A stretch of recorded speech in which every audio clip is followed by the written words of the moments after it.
bilisummaadha jecha Oromootaasi qofa uummati yakkin nadaga jecha Oromootaasi qofa uummati yakkin nadaga.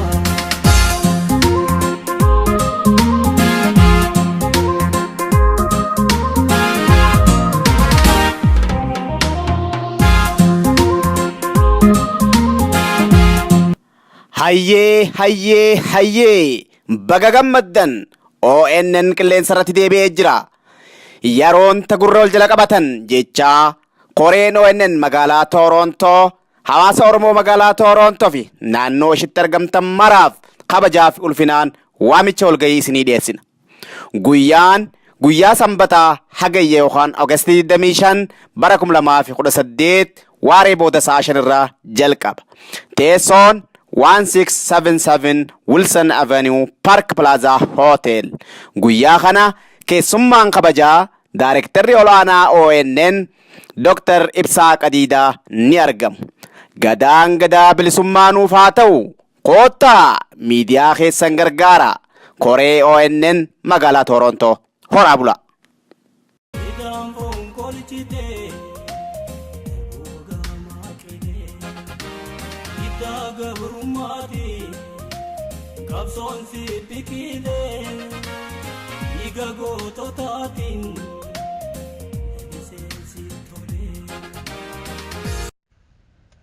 Daawwattoota keenya ashamaa harka fuune jecha sagantaa yaada uummataa isinii dabarsaa turreetti arras artiistoota Oromoo kan biraa qabannee isinii dhiyaanneerra. Artiistoonni keenyas artiist Elemo Ali, artiist Hamartii Waarii, artiist Adama Harun, artiist Kadir Said, artiist Dawitee Mokonin, artiist Addisuu Karrayyu fi artiist Callaa Carcar.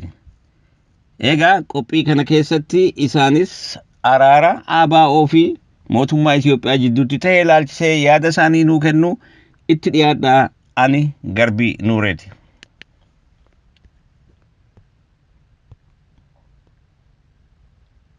Egaa Elemo Ali waamicha keenya kabajee nu argamuu keetiif hedduu galatoomi sin jenna. Galatoomi buleessa kiyya Garbii naaf heeruu keessaniif galatooma ulfaadhaa wayyabaan isin jedha. Tole egaa Elemo Ali akkuma beekamutti egaa haalli yeroo ammaan tana oo'inaan deemaa jiru kanuma hanga irratti jilli adda bilisummaa Oromoo kan lakkoofsan xiqqaa ta'e tokkos hojii addaatiif biyya deebi'ee jira. Mee waa'ee araara ABO fi mootummaa Itoophiyaa jidduu kanatti ta'e ilaalchisee maaltu sitti dhagahame akkamitti ilaaltes? Dhugaa gaaffii bareedduudha. Gammachuun osuma jirtu addi bilisummaa Oromoo akkaan beekutti ammaa miti durumarraa jalqabee impaayera sun keessatti nagee buusuudhaaf nagayaan dimokiraatikli sirnaan uummanni Oromootis ta'ee kan biraatillee nagayaan wajjin jiraachuudhaaf mirgi nama hundaa eeggamee calaqqisuuf 90 fi takkarraa jalqabee faaddeen isaan goota turan gaa ciccimtuu turte akkasumaan hin anjooyneef hin tolle ammammoo yaanni akkasii dhihaatee walii galuun dimokiraatikli biyya sun keessatti nagaya dhala namaatii fi mirga abbaa biyyummaa eegsisuu irratti eega haasawni kun jalqabamee ani gammachuu utiyya dhumaatii fageenyatti gateechi ilaaltee namni lolee fidurra akkanatti walii galee yaadaan walitti dhihaatee mirga walii beekee abbaa biyyummaa uummata Oromootis beekanii waliin akkasitti carraa godhuun hedduu bareedduudhaan galatoomaan jaan warra waan kana dura jalqabeef. Tole gaafayyaa ta'e mee gaaffiin itti aantu addi bilisummaa Oromoo akkuma beekamutti qaxxaamuroota hedduu keessa deemeti har'a bakka gahee tana gahee jechuudha. Kana keessatti wareegamni qaqqaalilleen kakkafalamee jira. Kanuma wajji jaallanni hedduun haala adda addaatiin kan dhaaba kana keessa if dhaaban ta'ee fi dhaabbatanis jiru. Warreen kana hundaaf warreen woboo keessa turan kan akka miseensatti bakka adda addaa turan kanaaf addi bilisummaa Oromoo waamicha bal'aa godhee jira dhiyootan. Waamicha kanaas akkamitti ilaaltati? Waamicha jaallan qabsurraa haala adda addaan dhaaba kanarraa dhaabbatan ilaalchisee. Tunillee gaafii bareedduu obboleessa kiyya guddoo jalqabumarraa wanni tokkuma jaa wal jala deemuun walii abboomuun tartiiba fuuldura nu oofti. Kan miseensa dhaaba kanaa ta'e muufii adda addaatiin waldhabbii adda addaatiin illee kanarraa achi deeme. Akkasumatti warra sabjaalatoota warra miseensa iyyuu ta'in warra kophatti halaala jaalala Oromummaatii fi gaafa rakkoon dhuftellee dhaaba kana bira dhaabbatu isaanis idaate kana bira dabree ummata biraa kan ummata Oromooti wajjin akka sabaaf sablammittillee waliin jiraatanilleen dandeeyamnaan nutti asirmaachuu qabanii kanneen ammoo dirqama fudhatanii yeroo dheeraadhaaf sochii adda bilisummaa Oromoo ta'ee qabsoo ummata Oromoo gaggeessuu irratti fuulleeffachaa turan hundi har'aan tana yeroon itti wal dura dhaabbannu dhumatte yeroon itti wal balaaleffannu hafte yeroon har'a nuti akka dhala ilmaan Oromootti gurra wal ilaannee wal jala deemnee waan ummataa fi sabaa fi abbaa biyyummaa keenya falmachuu irratti xiyyeeffannee tokko taanee wal jala deemnu waan ta'eef jecha ani warreen akka nama tokkootti waniin hin dhaammadhu ummata Oromoo waliigala warra adda bilisummaa Oromoo wajjin turee aaruudhaan yookaan muufii adda addaatiin warri usee taa'aa jirulleen hedduutu jira isaanis dabalatee harma yeroo gartee itti wal qeeqnuu fi yeroo itti wal jibbinu bira hin jirru yeroo itti laafaa keenya jabeessinu jaaramee qabnu kana dabalamnee kan jiru waliin fuuldureen keenya bal'ina fakkaatti harka tokko taanee gamtaan falmaa barbaachisu goonee dhuunfaa teenya jalatti galchuudhaatu barbaachisaadha. Yoo nuti walii gallee wal jala deemnee tumsa walii taane waan kaanee fi waan tilmaamannellee galmaan ga'uu dandeenya. Nagaya gaafa Afrikaa kanallee nutu eeguu dandeenya obboleen keenya walii haa galluun isin ija. Egaa fayyaa ta'e Elamoo kanuma keessa dhaamsallee hanga tokko dhaammattee jirta. Haa ta'u immoo dhaamsa yoo bal'inaan ka qabaattu taate egaa haalli karaa biyyaa deemuu tokkos ni jiraata for sure. Mee waan kanuma irratti dhaabbatee yoo dhaamsa qabaatte dhaamsa uummataan gahuudhaaf hiree siilaan. Ani wanni inni dhaammachuu barbaadu baga jiraattan yaa uummata Oromoo haalii tiyya baay'ee hedduun isin jaaladha. Anilleen haaluma adda addaatiif gaa yeroo dheeraa kanallee wal arguu dadhabne amma immoo yeroon dhihaatte anilleen akka nama tokkootti dhufee isinis argee isin waliinis gammadee fedhii waan garaa keenyaatillee walitti himannaa Oromootii yajjila yookaan jaarmaya keenya kan adda bilisummaa Oromoo hayyu dureen gaafa galuu Oromoon marti bikka jirtu kaatee akka dhaabbattee falmattee simattu guddoo waniin hin dhaammadhu kana simannaa tanarratti anis keeysaan jira. Haaliin teenya artistoonni keenya waayyabaan hedduminaan waan kanarratti ni argamu. Hayyu duree keenya waliin akkasitti bal'inaan wal agarraa nurraa nafinaa nu iyyaafadhaan isin ija. Egaa Elemoo Alii fayyaa ta'ii nagaan jiraadha. Baay'ee nagatti galatamu. Artiist Hamartii Waarii yeroo gabaabduu kana keessatti waamicha keenya nu hayyamtee gaafiif deebii gabaabii kanaan nu waliin godhuu keetiif hedduu galatoomi jenna. Fayyee garbee yaatillee gaaffii kana affeeruu kootiif hedduun si galateeffadha. Galatoomii carraa kana naa kennu keetiif galata guddaa qabda. Tole egaa artiist Hamartii egaa akkuma beekamutti yeroo ammaan tanaa oduun oowwituun deemaa jirtu araara adda bilisummaa Oromootii fi mootummaa Itoophiyaa jidduutti ta'ee mee araara kana ati akka artistii tokkotti akkamitti ilaalta? Maaltu sitti dhagahameessa? Araarri kuni baay'ee gaariidha. Gammachuu natti dhaga'ames kana jedhee si ibsuu hin danda'u. Araarri kun wannen ani yeroo hundumaa hawwu suni hawwii kiyyatu galma naa ga'e jechuu hin danda'a. Baay'een gammadee gammachuu guddaan natti dhaga'ame ta'uudhuma qabasi. Ammanayyuu hin ture maalifi addi bilisummaa Oromoodha. Qabsoo bilisummaa Oromoo keessatti iddoo guddaa kan qabu. Nuti hundumtuu qabsoo jennee adduma bilisummaa Oromoo yaadanna. Kanaaf addi bilisummaa Oromoo araaramee biyyatti deebi'uu isaatiif deebi'uudhaafis karaarra jiraachuu isaatiif gammachuun natti dhaga'ame kana jedhee himuu hin danda'u. Akkasumattis mootummaadhuma biyya sanuu hedduun isaan galateeffadha maaliif nama keenya dhaaba keenya nuuf qabsaa'aniidhani amma biyya ormaatitti deemanii barbaadanii isaan dubbisanii akka araarri bu'u gochuu isaaniitiif isaanillee obbo Lammaafaas hedduun isaan galateeffadha kana keessa. Kuni waan gaariidha gammachuun koo kana jedhee sitti himuu hin danda'u. Waan baay'eetu darbee addi bilisummaa Oromootis waa baay'ee waa hedduu keessa darbee namoonnis mummufatanii waa baay'eetu ture. Kuni anaaf gammachuu guddaadha. Kuni hawwii kiyya kan yeroo hundaati jechuun danda'a. Tole fayyaa ta'ee galatoome. Egaa inni gaaffii lammadaa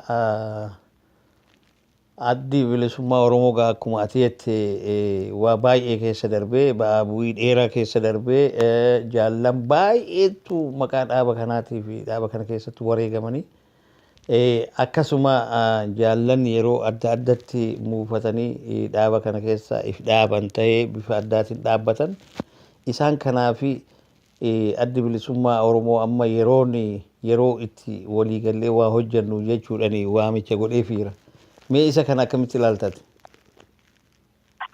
Inni kunis baay'ee gaariidha.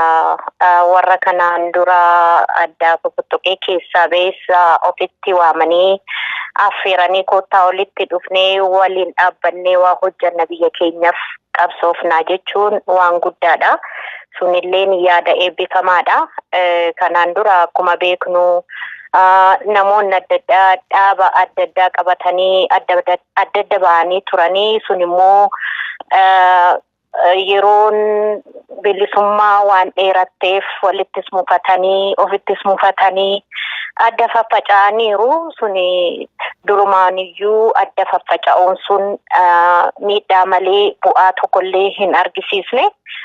Haa ta'u iyyuu malee har'a koottaa waliin dhaabbanna nuti maatiidha nuti obboleewwani nuti tokko nuti dhiiga tokko ilmaan abbaa tokkooti jedhanii wal waamanii wal affeeranii walitti dhufuudhaaf waamicha walii gochuu isaanii baay'ee gaariidha. Akkasumattis immoo suni wannuma ta'uun irra jirudha maaliif kaayyoon keenya kaayyoon isaanii kan hundaatu tokkuma. Kaayyoon isaanii immoo galmaan ga'uuf faffaca'anii otoo hin taane walitti dhufanii tokkummaadhaan dhaabbatanii kan balleessanillee an balleessellee dhiifama wal gaafatee dhiifama walii godhanii biyya teenya san waliin dhaabbatanii guddisuu waliin dhaabbatanii biyya teenya dagaagsuudha qabuun jedha. Suni yaada gaariidha. Yaada bu'uuraati. Tole fayyaa ta'e galatoome. Egaa maayirratti yoo dhaamsa ummata biyyaatiif qeerroof kana hundaaf akkuma beekamutti jilli guddaan kan hayyu dureen hoogganamu kan artistoonni hedduun atilee yoo ta'e namni keessa jiraatu biyyatti dhaquun isaatis waan hin oolledha. Kanaaf ati dhaamsi ati ummataaf qabdu maal fakkaatamee waliigalatti dhaamsa yoo qabaatte? Dhaamsi ani ummata qabu ummanni keenya tokkoffaa tasgabbaa'uudha qaba waan deemaa jiru kanarratti. Lammata immoo tokkummaadhaan waliin dhaabbachuudha qabu. Amma yeroon kun yeroo jijjiiramaati. Jijjiirama kana keessa waan baay'een dhalachuu danda'a, waan baay'een ta'uu danda'a. Diinillee isaan jidduu seenee akka waliin galle akka wal saaxilan gochuu danda'a. saniif namni keenya ummanni keenya warri biyyaa eenyu akka ta'e eenyummaa namaa kana baranii akka diinni isaan jidduu seenne akka wanti hamaa isaaniitti hamaan tokko akka isaan irra hin geenye wal eeguu walii tumsuu walii galuu wal to'achuudha qabu tokkummaadhaan waliin dhaabbachuu qabu akkasumatti illee immoo nuti illee warri karaa diasporaa jirru kuni social mediaanis nutti taa'ee nutti tole jennee baanee akkuma feenitti waa dubbachaa jirra nuti illee of qusachuudha kan qabnu maaliifi yeroon kuni yeroo itti of qusattee haala deemaa jiru kana qalbiidhaan to'attuudha yeroo itti waan ummata keenyaaf ta'u itti yaaddudha malee yeroo itti walitti kaatee wal arrabsitee kan ibsan waliin jettullee miti kanaaf of qusachuu qabnaa yoo balleessan illee jiraate immoo akkasumatti garaa olii bal'achuudha qabnaa diinaaf karaa banuun nurra hin jiru amma dubbiin tun taatee galmaan geessutti amma qabsoon galma geessutti nuti tokkummaadhaan waliin dhaabbanni walii tumsuudha qabna kanuma dhaamsina ni qabu jabaadhaan jedha nama hundumaanu egaa asumaan illee immoo qeerroodhaaf galata guddaa galchuun qaba galanni kan qeerrootiin jedha jijjiirama dhufe kana hundumaaf galanni qeerroodhaaf haa ta'u. Tolega artist Hamartii Waarii yeroo gabaabduu ammuma sittiifne ammuma nu wayyamuu keetiif illee baay'ee galatoomisin jecha yaada fi deebisaallee gaggaarii nuu kenniteef hedduu galatoomisin jennaa maqaa daawwattoota keenyaatiin. Isinis hedduu galatooma ulfaadha. Tola fayyaa ta'e nagaatti. Artist Adama Harun karaa kanaan nuu dhiyaachuu keetiif hedduu galatoomisin jenna. Na yaadattanii na afeeruu keessaniif hedduu galatoomaa galanni keessan bilisummaadhaan jira. Tolega artist Adama Harun akkuma beekamutti haalli yeroo ammaan tana deemaa jiruu fi dubbiin oo'ituun deemaa jirtu waliigaltee mootummaa Itiyoophiyaatii fi adda bilisummaa Oromoo jidduutti godhamteera. Mee ati waliigaltee kana akkamitti ilaalta? Yeroo waan san dhageessoo maaltu sitti dhagahame? Akka artistii qofattu osoo hin ta'in akka qabsaawaa tokkotti. Gaaffii gaariidha obbo Garbii duuti galatoomfadha gaaffii kana naa dhiyeessuu ta'eetii fi anammoo nama siyaasaatii miti nama artiidhaati.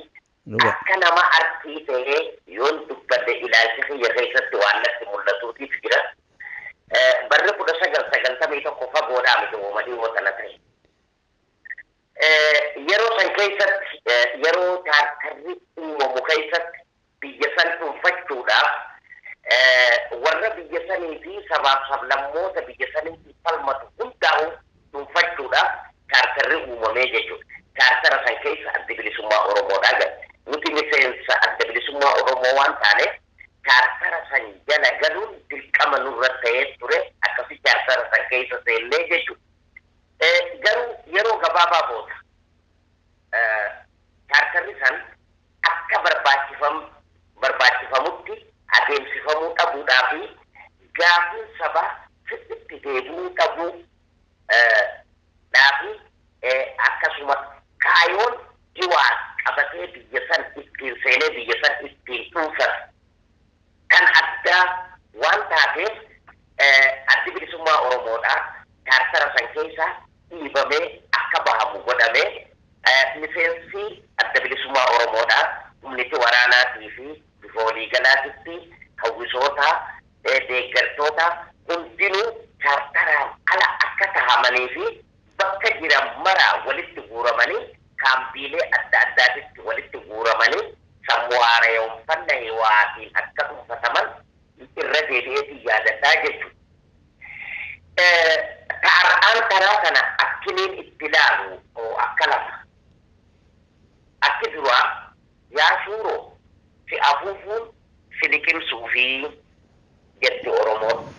Akkana jechuun jaalatanii miti shuuroo ofiitu wanne afuufaniif liqimsuudhaaf. As keessatti if eeggannaan cimaan godhamu akka qabuun akka nama tokkooti. Akka artii Oromoo tokkooti. Ilaalcha biyya gabaabaa waan nama mul'ate lafa kaayaa jechuudha. Maaliif jennaan bifa waliigalaatitti waamichi amma godhamu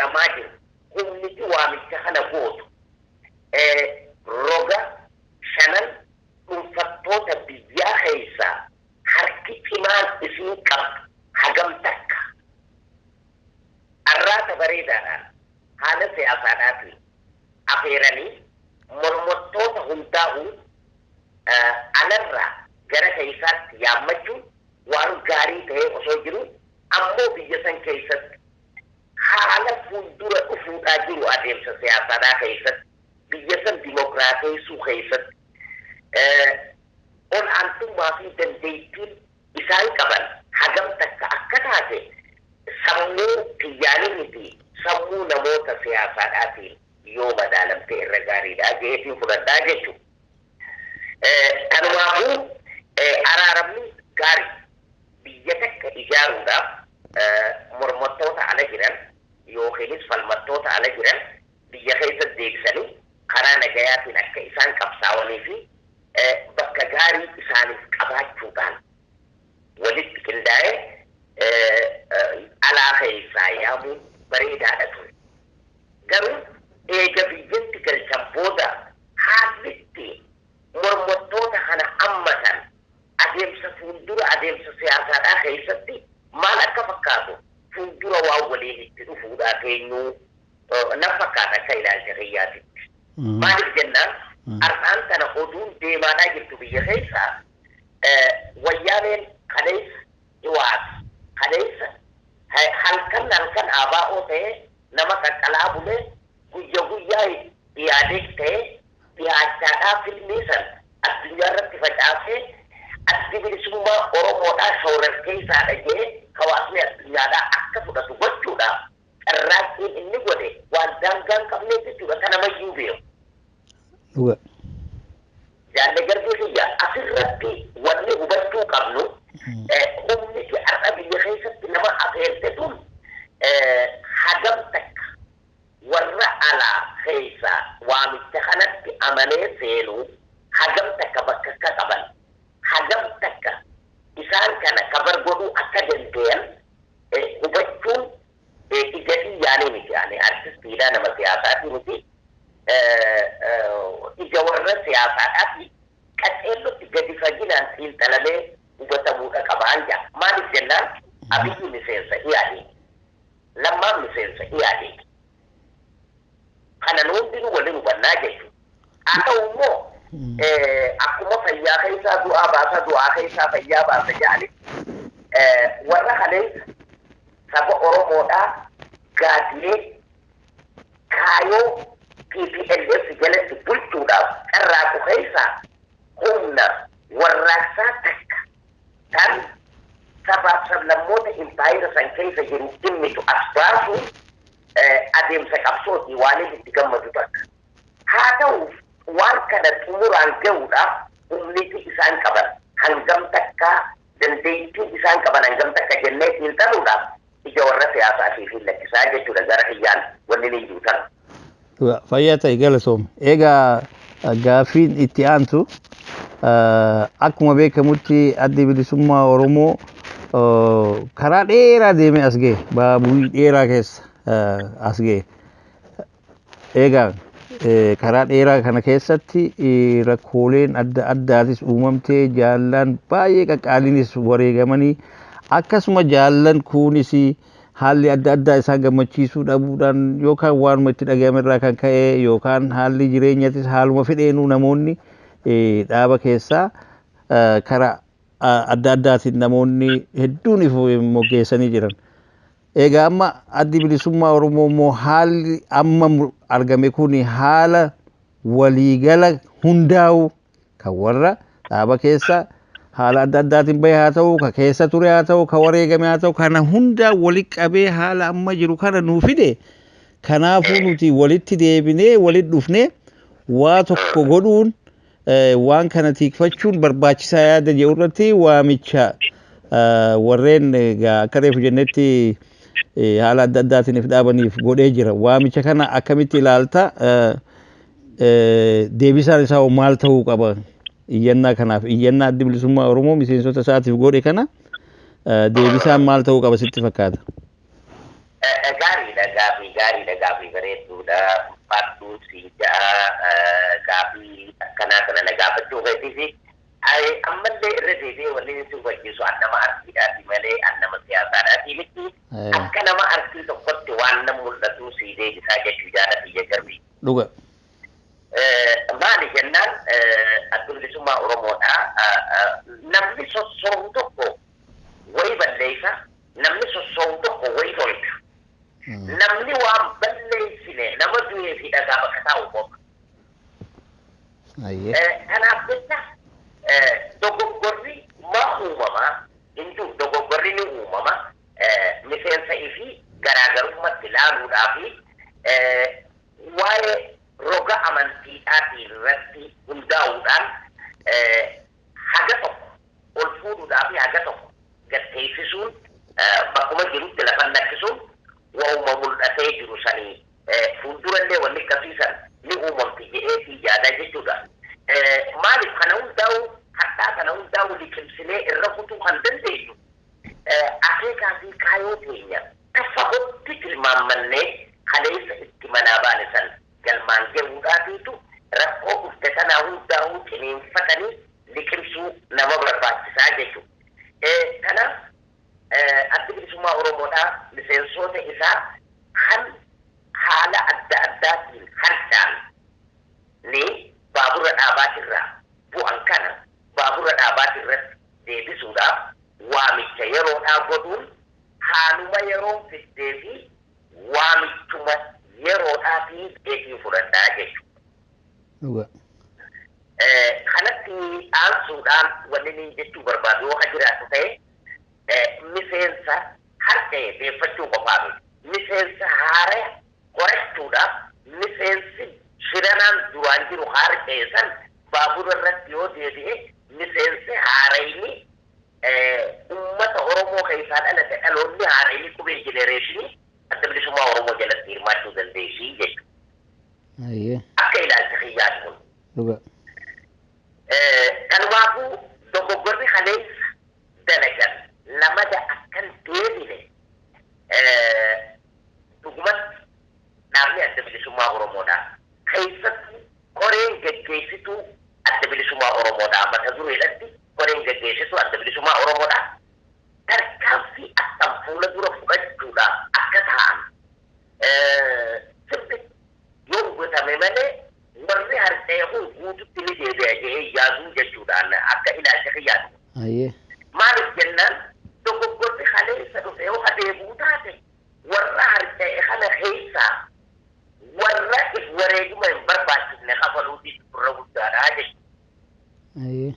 Kanaafuu miseensa haaree horachuudhaaf miseensa harca'e baabura qabsootti irratti deebisuudhaaf waamurri yeroo jamtuun barbaachiftuun yeroo amma keessa jiran kan yeroo ammallee adda bilisummaa Oromoo shoorkeessisuu godhuudhaaf hiwaat halkan ABO uumte guyya guyyaa hiwaat taatee yaadee taatee har'allee carraaqaadhaa jirti jechuudha biyya san keessatti nama saamu nama ajjeesu nama saamu gochi kun hundinuu gocha adda bilisummaa Oromooti jechaadha maqaa balleessuudhaan hatta hanga pirezidaantiin naannoo Oromiyaadhaa ol ba'ee yaadarra kennatu ga'ee wanniidhaan jalaan jiraa jechuudha intarneetiidhaan haalaan jala deemaa jira.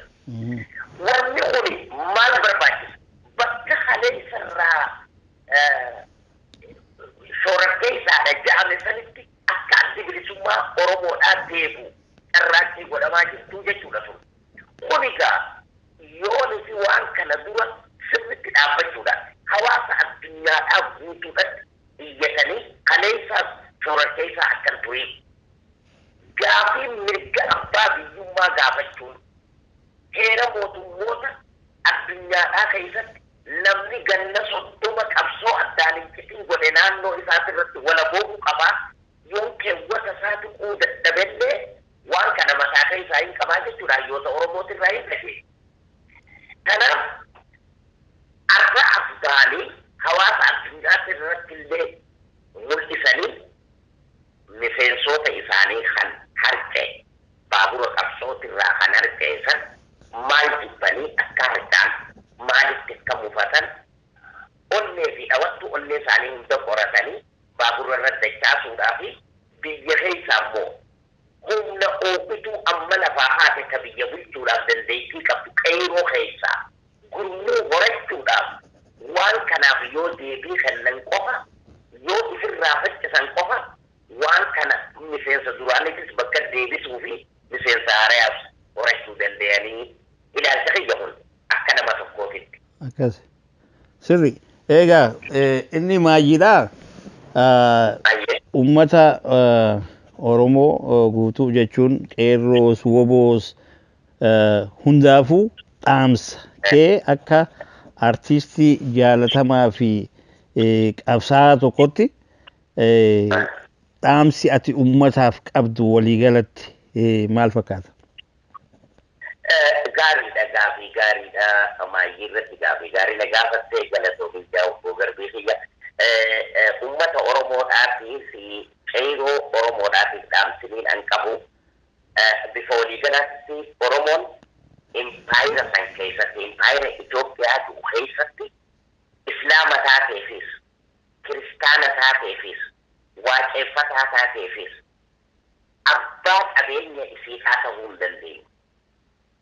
Barattee humniti Oromoo ta barat akka dhaloota biyya saniititti akka zeegaa biyya saniititti hojii argachuu hin dandeenye. Daldaltoonni, qotattoonni, horsiisanii bultoonni guututti tajaajilli fayyaadhaa beeyladaa isaaniitii miti isaaniifuu godhamaan ture jechuudha. Dhaloota Oromoo wanni itti gammadduuf kiyyoonfattuu nafasaa buru milishiyaa askara qallaba garaatiin hojjetu keessaa horachuu qofaa fi dhala Oromootitti gammaddi malee heddummina Oromootirraa fi qabeenya impaayira Oromiyaa jalaa fi gubbaarra jiru dhimma bahuudhaaf gubbaa kanan namoota tokko tokko hagaraadhaa bitamee dantaa mataa isaa malee waa'een sabaa itti dhagayamne nuushuumuudhaan ilaa hangarraan tanaa nu tursiisanii jiranii jechuudha. Uummanni Oromoodhaa waan kana jala bu'ee qaceellotti hin talee keessattuu qubee jenereeshin waan kana sirriitti jala bu'anii hubatanii jijjiirama amma dhufe kana akka haraatti hin hafne uummanni Oromoodhaa qotee bulaa fi dafkaan bulaan uummanni Itoophiyaa hundinuu sabaaf sablammoonni cunqurfaman hundinuu uummanni Oromoo yoo bilisoome qofa sabaaf sablammoonni impaayira san keessa jiru uummata Oromooti wajjin bilisoomaa je'eetiin fudhadhaan. Maaliif jennaan Oromoon takkaa mataa isiitiif hin qabsone. Ragaan guddaan jiru Oromoon sirna gadaatiin bulu. Bara 8 aangoo walharkaa fudhatte. Yoo barri ammaate bara 4 aangoo walharkaa fudhatte. Hangaan an du'utti abaduma namni biroo aangoo irraan koru jechuudhaan ilmoo hiriira dhaabanii haadha abbaan taa'anii nyaatan yeroo Oromoo keessatti dhooqa. Kana hubatanii sirriidhatti qotanii bultoonni, dafkaan bultoonni, hojjetee bultoonni, qubee jenereeshinii bifa waliigalaatitti haala jijjiirama amma dhufe kana akka if duuban deebine if wareeguma gayaa barbaachisu if qopheessanii fuula dura akka qabsaa'anii akka artistii Oromoo tokkotti dhaammadhaa jechuudha. Tole egaa artiist Adama Harun dhugatti si ittiin qophaa'in illee akkanumatti karuma irratti si qabne isuma hojiilee nu hayyamtee tole nu jettee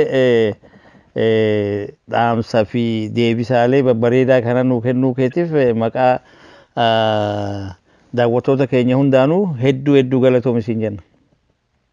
Afeerraa kana naa gootanii bakkaan jirutti na yaadattanii na afeertanii afeerraa kana naa godhuu keessanii hedduu galatoomaa galanna keessa bilisummaa ulfaadha kabajannaa jiraadhaan isin jira. Tole fayyaa ta'e galatoomi nagaatti.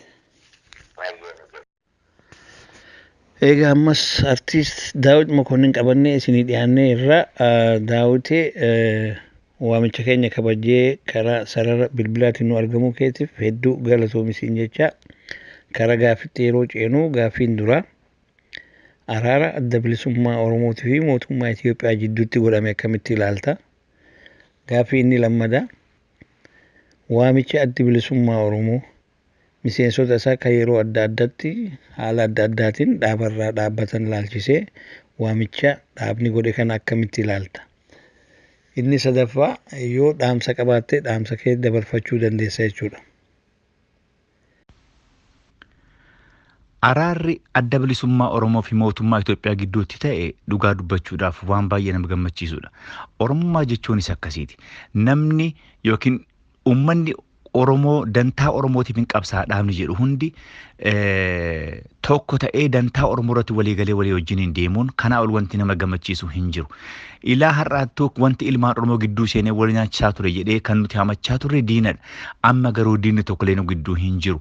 Kana booda ilmaan Oromoo wanta hafe hunda yoo jiraate illee waliigalteedhaan tasgabbiidhaan taa'anii wal mari'atanii haasa'anii furmaata uummata Oromootiif fiduun kana achitti wanti nama gammachiisu tokkollee hin jiru. Dhugaa dubbachuudhaaf Dr.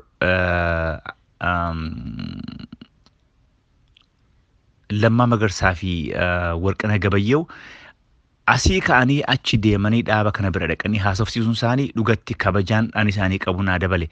Akkasumas dhaabni keenya adda bilisummaa Oromoo keessummoota araaraaf dhufe kana nagaadhaan tasgabbiidhaan teessisanii waliin taa'anii haasa'anii mari'atanii walii galuun waan baay'ee namatti toludha.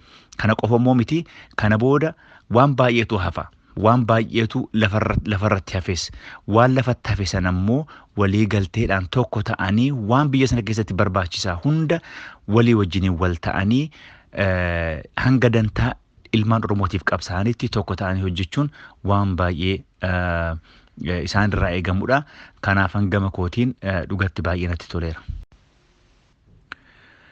Miseensolee fi deeggartoonni adda bilisummaa Oromoo keessa warri turan warri haala adda addaatiin dhaaba kanarraa fagaatan yookiin mufaatiidhaanis haa ta'uu yookiin akkaataan dhaabni kun itti qabsaa ture warri isaanii quubseen illee yoo jiraate kanaaf warri dhaaba kanarraatii fagaatan amma yeroon itti walirraa fagaatanii taa'anii yookiin alaala ta'anii quba walitti qaban osoo hin ta'in yeroo itti tokkotti ta'anii ilmaan Oromoo hundi walitti dhufee yeroo itti qabsaa'udha. Kanaaf miseensolii fi deeggartoonni dhaaba kanaa warri turtan warri waan kanarraa fagaatanii turtan amma please kottaa walitti deebi'aatii haala tokkoon amala tokkoon afaan tokkoon uummata keessan bira dhaabbadhaatii uummata keessaniif qabsaa abaluun akkas godhe ture abaluun akkas ture wanni jedhamu kana booda asirratti dhaawwateera. Amma wanni barbaachisu ilmaan Oromootiif yookiin rakkina ilmaan Oromoo furuudhaaf hundi keenyu bakka tokkotti qabsoo kana fiixaan baasuutu nurraa barbaachisa. Kanaan dura diina nu gidduu jira jennee diina hamachaa turre amma garuu diinni tokkollee nu gidduu hin jiru jechuudha. Kanaafi please ilmaan Oromoo warri taatan warri deeggaraa dhaaba kanaas ta'ee miseensa dhaaba kanaas warri taatan please kottaa itti deebi'aatii dhaaba kanatti dhaaba kana wajjiniin waan barbaachisu ilmaan Oromootiif akkasiin gootanii dhaamsa kiyya dabarsaa jechuudha. Akkasumas uummanni Oromoo waraanni adda bilisummaa Oromoodhaa amma bakka bakkatti kan mul'achaa jirutu jira. Waraanni kun firan qabu, naman qabu, gosan qabu, gosti isaa Oromoodhuma.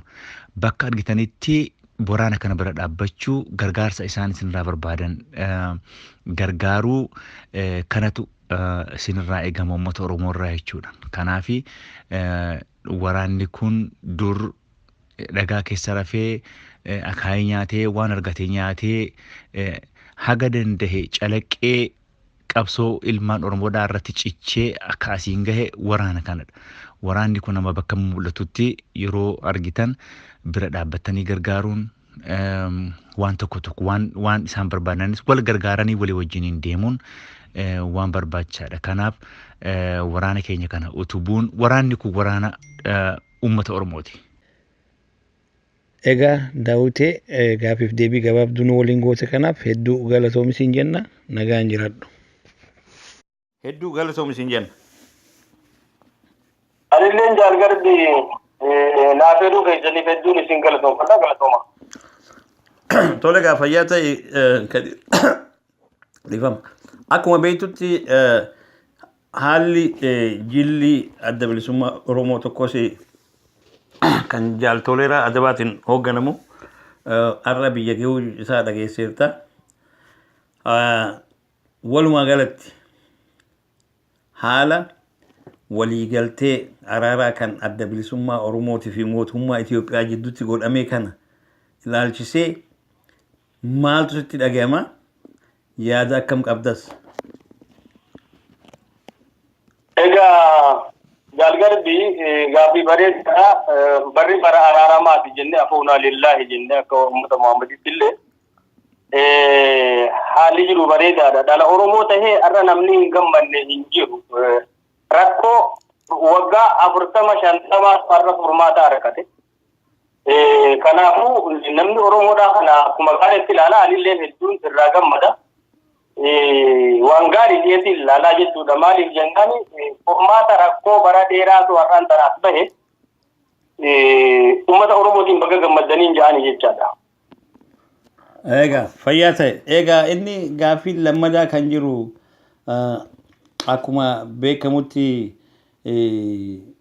adda bilisummaa Oromoo karaa dheeraa deemee akkuma acheette iddoo kana ga'ee kana keessatti immoo ba'aa fi bu'ii hedduutu ture. Egaa amma san keessatti namoonni hedduun jaallan qaqqaaliin kan wareegamanis akkasumatti jiru. Kan immoo haala adda addaatiin rakkina dhuunfaa ta'ee rakkina adda addaatiin rakkina siyaasaatiin dhaaba kana keessaa yeroo adda addatti hafaniif addi bilisummaa Oromoo waamicha godhee jira. Waamicha kana akkamitti ilaaltaati? Dabalataan jaallan qabsoo bilisummaa Oromoo kanaaf wareegaman jaallan qaqqaaliin qabsoo sanarratti dhabne seenaan isaan haa yaadatu. Wareegama isaan baasaniin har'aan sana qabsoon kun furmaata argate. Gama biraatiin jaallan qabsoo tana qabanii odoonii fi hifanne dheeratte beeloyne deebonne osoo hin jenne rakkoo adda addaa uumsanii qabsoo kana asiin gayan gadirraa kaasee hanga hayyuduree dhaabaa Daawitiitti Oromoo biraa galata qabu. Warri ammoo haala adda addaatiin garaan haadhaa saara buqqeetti jedhanii beektaa tokko ni obsaa tokko obsa qabaa tokko obsu qabsoon dheeratte jedhee haala adda addaatiin sababa adda addaa uummatee warri mooraa qabsoo tana keessaa yaa'ee har'aan tana yaamichi dhiyaateetiif jira. Maaliif hamaa koo hamataa koo jechaa jira. Guyyaan Oromoon tokko mu'arra guyyaan waliitiin bitan ar'a. Kanaafuu yaamicha ammaan tana adda bilisummaa Oromoodhaa jaallan halee qabsoo tana keessatti guyyaa tokkollee taatu rakkoo dhandhamanii ba'aa bu'ii qabsoon tuni qabdu beekan har'aan tana mooraa qabsootti akka deebi'an afeerraa adda bilisummaa Oromoo godhaafii jiru kana waan gaariitti ilaalaa jechuudha. Hedduu waan nama abdachiisaati. Maaliif jennaan har'a malee guyyaan nu mijaa'u hin jiru. Yoo tokkoomne qofa daran injifannoo hanga ammaan tana argame kana tiifachaadha. Fuulduraaf tokkummaa keenya jabeeffannee tarkaanfachuudhaaf barbaachisaa waan ta'eef jaallan qabsoo kana keessaa mukkatti ba'anii turan yeroon qabsoo kanatti mooraa qabsoo kanatti deebi'an amma jeetiin yaamicha bilisummaa Oromoodhaa godheef kana akkasitti ilaalaa jiru. Tole egaa fayyaa ta'e artiist Kadir mee maayii irratti yoo dhaamsa uummata Oromootiif kan si dhaggeeffatu maraaf dhaamsa yoo qabaatte hiree si laadha. Uummata Oromoodhaa abbaa qabsoo kanaa kan ta'e waraanni bilisummaa Oromootii fi addi bilisummaa Oromoodhaa kan halee isa beeysan har'a biyyatti galaa jira. Kun injifannoo guddaadha. Kalee isa waraana bilisummaa Oromoo nyaachifsanii waraana bilisummaa Oromooti haraa agarsiiftanii hoggana bilisummaa Oromootiif keessatti dhoofitanii rakkoo gidiraa hammana hin jaamneef uummata keenya irra gayaa ture. Garuu itti laffaan malee itti dadhaban malee waan takkatti hin bahani. Roorroon kalee isa sababa dhaaba kanaatiin yookaan sababa waraana bilisummaa Oromootiif isin irra deemaa turte sun har'aan sana goolabamtee uummata keessanii fi waboon baroota 27 booda har'aan tana biyya deebi'uudhaaf qophii irra jiranii jilli duraa har'aan tana biyya seenee jira. Oromoodhaan baga gammadanii ja'anii kanarratti dabalee wanni jechuu barbaadu Oromoodhaan akkuma halee xiqqoo qabdaniin waraana bilisummaa Oromoo bira jiraachaa turtan har'a ammoo bal'inaan waliin dhiichisuuf waliin boharuuf waliin gammachuudhaaf yeroo gabaabaa keessatti adda bilisummaa Oromoo guututti duree dabalatee biyyatti waan galuuf jecha akkuma kaleessa harka kaleessaatti namni ijaajiin baaf hin jiru namni abaluu nyaachiftanii abaluu wajjin argamtanii abaluu wajjin shaayii dandee namni ijaajiin baaf hin jiru har'a guyyaa keessanii simannaa adda bilisummaa Oromoo yookaan ABO'tiif akka qophoomtanii uummata kiyya gaafadhaa jecha. Tole egaa fayyaa ta'e dhumarratti waan jechuu barbaaddu jira? Waliin jechuu barbaadu ga'anii gaa warra waa dhawatu namni waa dhawatu kun beektaa afaanti nyaata. Aayye itti fuuf. Warga baddaa namni hoodee bitaa gaafii kana yoo biyyaatti badhaatu tan jaraa caaltu jiitu Oromiyaa dhaqabna. Humna namaatiif saanaan rabbiif galannaa gayuu akka biyyeetti qabna. Nama nuun deemu sayyuu kumaata maali qabna. Biiflee darbateen damne kan lubbuu bineelanne leenca lammiif gaachanaa baroodaa meeqa qabna. Dhiira diigarra marsee gumaa baasuuf gadooddu boorataa meeqa qabna. Hanqina maalii qabna ibara dhufaa fi dabraa yarsuudhaan ajjeefamna. Waliin jennaa waboo walittuu dhammanna. Addaa fi gammachuu walumaan hirmaanna addaa gosa hundaa qabsoon irraanna isallee jiraan walirratti abdanna. Isallee jiraan walirratti abdanna. Injifannoo uummata Oromoo. Tole fayyaa ta'ii artiist Kadir Said hedduu galatoomi siin jenna. Hedduu galatoomi jaalgarbii. Atis bakka gammadee bakka walumaanuu gammanne. Akkas. Jaallatatti dhiyoo jiranis akkasumatti gammachuun keenya dachaadha bakka gammadannaa jiini. Uummata keenyaan immoo yeroo gabaabaa keessatti akka wal arginu abdii qabna. Lafa irratti nu fannisaa turan, lafa irratti nurratti iccisaa turan, lafa irratti nurratti wal gabranii baratti baabijantan irratti nutti geeraraa turan kan dhaabbanne akkuma dhiyeenya kana argaa jirru kanatti waltajjii Finfinnee sana keessa dhaabbanne guyyaa wajjin bashannannu dhufee jira jabaadhaa bakka kanaan isin jaan uummata biyyaan jabaadha. Fayyaa ta'e nagaatti jiraadha. Waan kana nu ayyamu gaafiif deebii gabaabduu kana nu ayyamuu keetiif baay'ee galatoomi isin jenna. Baay'ee guddaa galatoomaa isinis.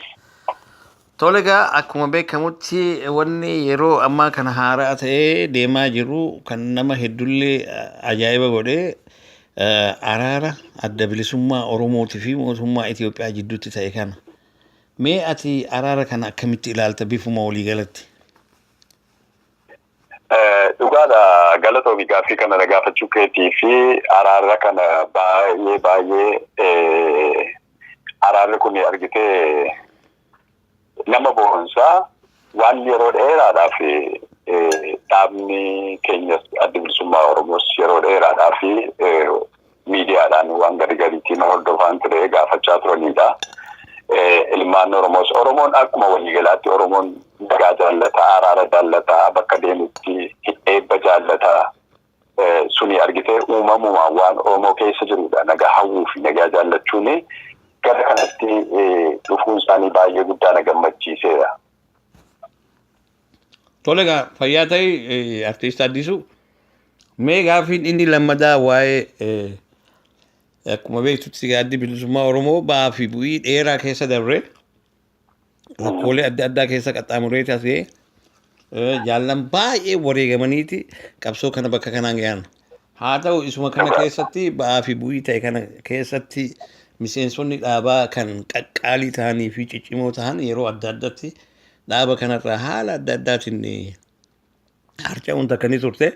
Amma isa sallaalchisee addi bilisummaa Oromoo waamicha jaallan qabsoo kanarraa bifa adda addaatiin dhaabbataniif godhee jira.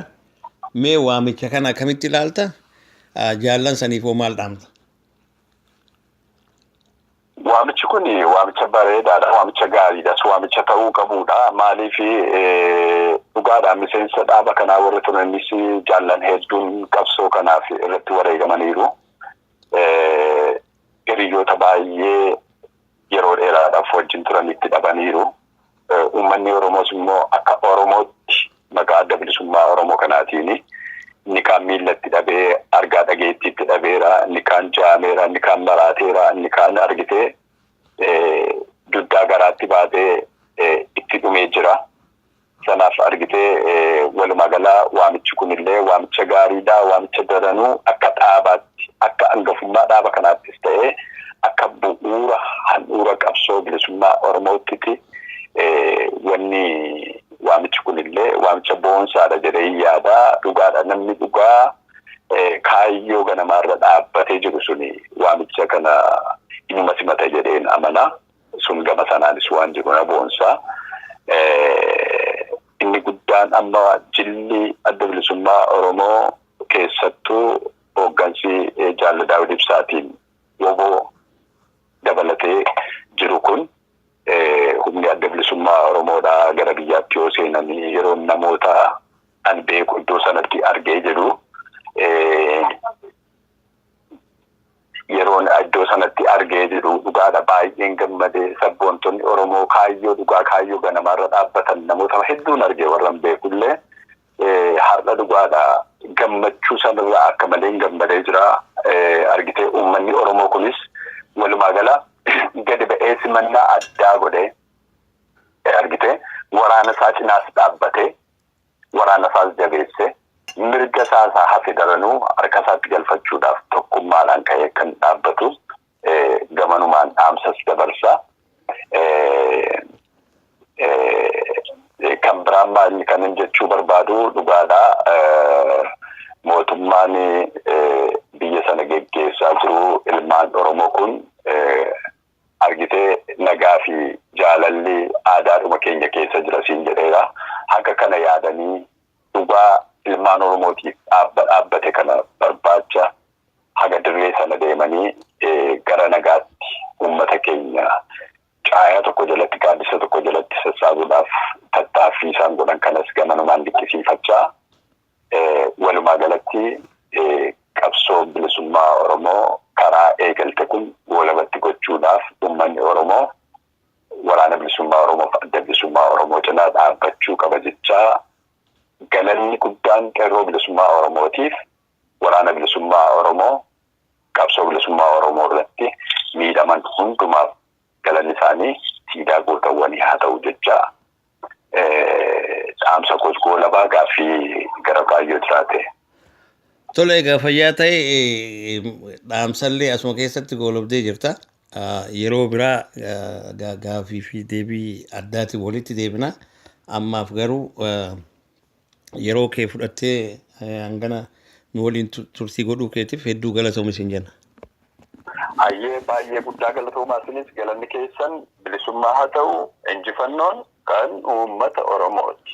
Shakkii malee galatooma. Ayyee. Nagaatti. Egaa artisti Callaa dhugatti yeroo gabaabduu si gaafanne kana keessatti nu hayyamtee gaafiif deebii gabaabaa kana nu waliin godhuuf hayyamuu keetiif galatoomi siin jenna. Galatooma isinis hiree tana naafannoo keessaniif hedduu galatoomaan isiniin jaa. Tole egaa Callaa akkuma beektutti yeroo ammaan tanaa wanni haasa'amaa jiruu fi wanni OAN amma jiru walii galtee araara nagaa adda bilisummaa Oromootii fi mootummaa Itoophiyaa jidduutti godhame kana. Mee waa'ee araaraa kana akkamitti ilaaltaa maaltu sitti dhagahameessa?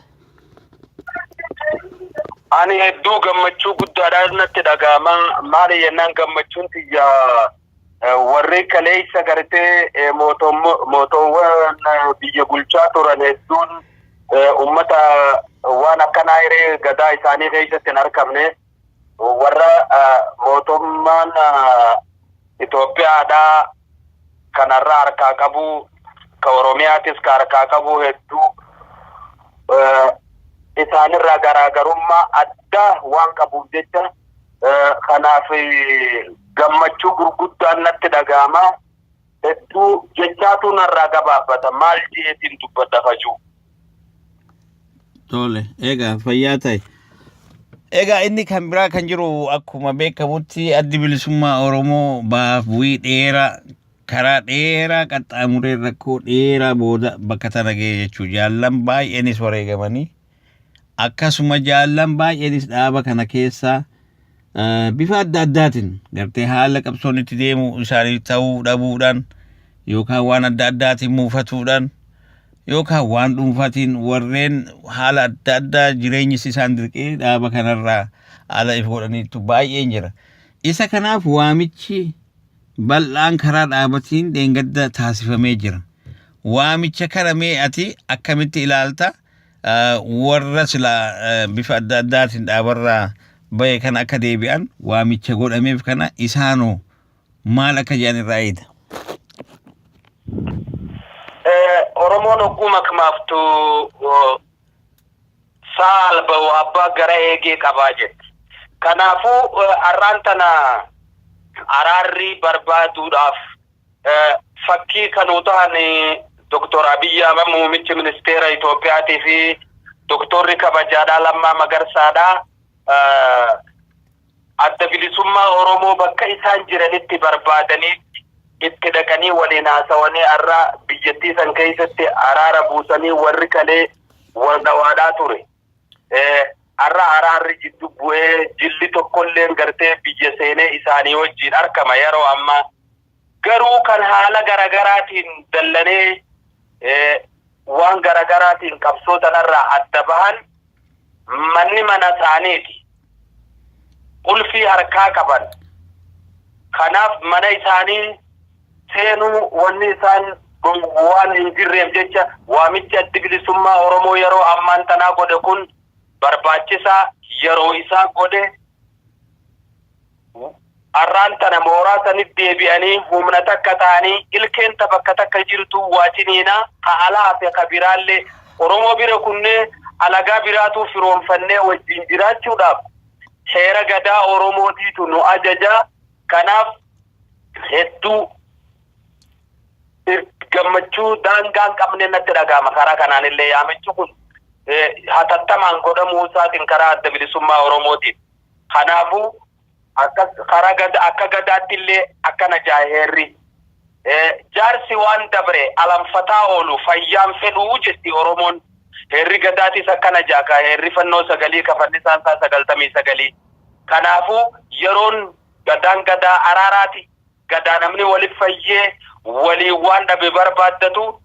Kanaafuu gaa Dr. Abiy Ahmed fi Lammaa Magarsaadhaa fakkii ta'anii jiranii jechuudha gartee gadaan gadaa araaraati jedhanii.